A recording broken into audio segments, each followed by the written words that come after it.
પટનામાં આયોજિત Akhil Bharatiya civil service એથ્લેટિક્સમાં ગુજરાતના પારુલબેન રામાણીએ 100 અને 200 મીટર દોડમાં પદક જીત્યા। બિહારની રાજધાની પટના સ્થિત પાટલીપુત્ર રમતગમત સંકુલ ખાતે આયોજિત Akhil Bharatiya civil service athletics સ્પર્ધા 2025માં ગુજરાતના પ્રતિનિધિએ નોંધપાત્ર દેખાવ કર્યો છે। આ રાષ્ટ્રીય કક્ષાની સ્પર્ધામાં અમદાવાદ જિલ્લાના બાવળા તાલુકાની કેસરડી જીવનશાળામાં આચાર્ય તરીકે કાર્યરત પારુલબેન રામાણીએ દોડની વિવિધ શ્રેણીઓમાં ઉત્કૃષ્ટ પ્રદર્શન કરી 2 પદક પ્રાપ્ત કર્યા છે।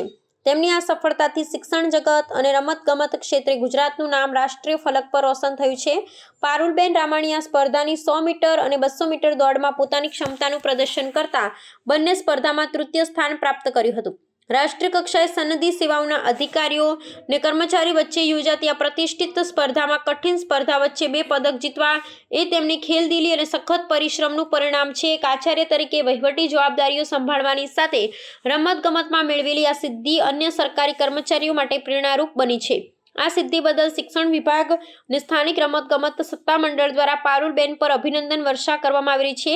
કેસરડી ગામ અને બાવળા તાલુકાના શૈક્ષણિક પરિવારે આ સફળતાને ગૌરવપૂર્ણ ગણાવી છે। આગામી સમયમાં આ પ્રકારની સફળતા અન્ય શિક્ષકો અને વિદ્યાર્થીઓને પણ રમતગમત ક્ષેત્રે આગળ વધવા માટે પ્રોત્સાહન પૂરું પાડશે।